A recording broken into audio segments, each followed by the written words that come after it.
As we've traveled Michigan, our encounters with the state's inspired artists have become a natural part of our weekly schedule. When you think you've seen inspiration personified to the utmost by a Michigan artist, another one appears in your sights, with their own style and renditions of the life around them. One such artist is our next guest on Michigan Magazine, nationally known and respected wildlife and inspirational artist Randy Hendricks of the Grand Rapids area. Randy's oils, acrylics, and pencil renditions left us emotionally touched with its realism and detail. Randy's life is surrounded by inspiration from the home he lives in to the wildlife that congregate just outside the picture window of his studio, which is located in an adjacent building a few steps from his home.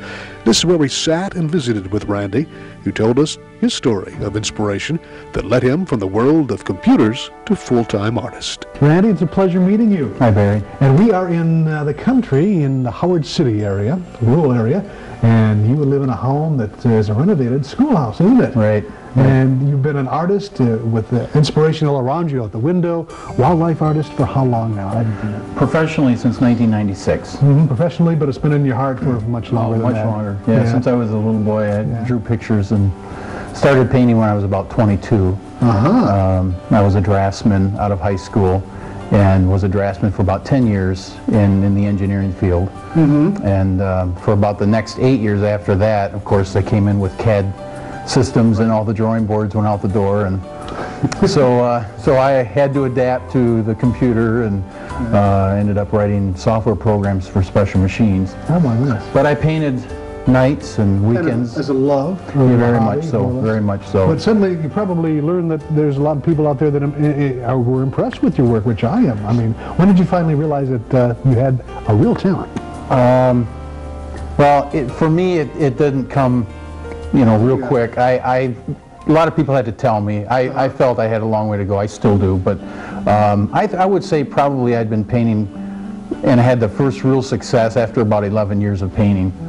There was a lot of not so good pieces in those early years, but I stuck to it, and I had a real drive. That's one thing I always did, is I had a real drive, and I think a God-given eye for anatomy and accuracy and perspective, and so I just kept at it, and... You must have got some feedback from the people who actually saw your artwork and kind of inspired you to go on too. Family and friends were super. I mean, they were always there. Fellow workers where I worked, I'd bring my work and they'd critique it. And when I was on the road, I would, bring my paintings along and paint in a hotel while we were troubleshooting machines. And I got input from customers and things like that, and it made me work even harder and try even harder, because I felt that it was coming along. But you did take that plunge into a full-time artistry, didn't you? I mean, that was kind of a hard thing to do, I bet. It was. In 1995, I went to an artist workshop out west in Jackson Hole, at Jackson Lake Lodge, and there were 3 world-class artists out there giving this 1-week-long class, and they asked all the students to bring slides of their own work, and they would critique it. And my critique got a very high rating in the class, and at that point I realized it wasn't just family and friends, which are important, but also people in the field who understood it and lived it, were saying, we see something here also, and that was probably the pinnacle point, besides, answered prayer. Yes. It really was a turning point for me, and my wife and my kids have always been great inspiration and always encouraging, hang in there, Dad, and and Karen, my wife, was always there when the hard critiques came along. Go to a gallery and you get turned down, and there's also a lot of negative critique too. And I wouldn't call it negative, but it wasn't always hey, great stuff. It was go back and try again. But instead of taking that negatively and not improving on it, after a while, I'd think about what they said, and yeah, I could improve on that. I could do this, change that, and take a negative into a positive. Yes, and it really helped. It really helped. I see you have a deep love for nature. Did that come before your artistry, or was it just? Yeah. When I was a little boy, we always laugh about it. My brother and I are kind of opposite in some ways, but I would mend wild animals that were injured. little ground squirrels and birds and things that I found injured. I'd be bringing them back home and trying to mend them and fix them up and release them again. And I was never a hunter at heart. I had hunted and things, but I think that's really where it started, as I've always had an affinity for animals and wildlife. You do have an emotion in each picture. I mean, there's something there that really stirs the emotion in a person. I mean, it's not just a wildlife shot, per se. There's something there. I appreciate that. That's the important thing to me. And sometimes that's the hard thing to grab hold of, because that's an abstract thing, is getting into the character of the animal, be it a bird of prey or a songbird or an African cat or anything. They're all so different and they're all so diverse. And I think the important thing is to observe, and you can see the particularity of every individual type of species, as well as grasses and trees, and you know, they all have their particularity. And if you stop long enough to pay attention, there's a lot of things you can gather from it. We've talked about your wildlife interest, but you also do some inspiring portraits. Yeah. Tell us a little bit about your faith and your inspiration. Well, to me, that is the core of what I do. I believe that this is a God-given gift and talent. I'm not sure I understood that in the early years, because I had always drawn. But as time went on and things started growing and paintings were occurring, and things were coming out of them, and I thought to myself, this wasn't me. There was more to this.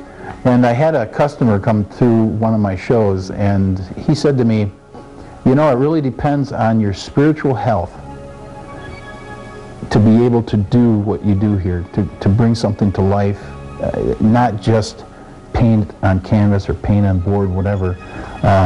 It goes deeper, you know, actually getting into the character and that of a creature. I believe, you know, that the Lord made all these animals and all this diverse wildlife and nature, and to be able to have the opportunity, the privilege to be able to reproduce some of this in my own way, it's a real blessing. And the earliest piece I ever reproduced as a limited edition print was a painting called The Dove and the Cross. And I did it for the church I was going to at the time.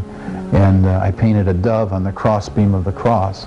And there was such a great reaction from it that some people asked me if I was going to make prints out of it. And I decided to make a small print. So I borrowed the money to make the print edition. And you know, I had this stack of paper at my dining room table and signing and numbering everyone, and I was really wondering who was ever going to buy all these. And within a month I sold 50 of them myself. As we continued our visit with Randy, we talked of the wonderful respect for nature and his observation that there is a definite pattern in the chaos of life, a pattern easiest seen when one stops and meticulously studies the fluidity of nature. A pastime Randy enjoys immensely. Even though Randy told us he's more or less self-taught, he continues to learn daily from fellow artists, critics, and life around him.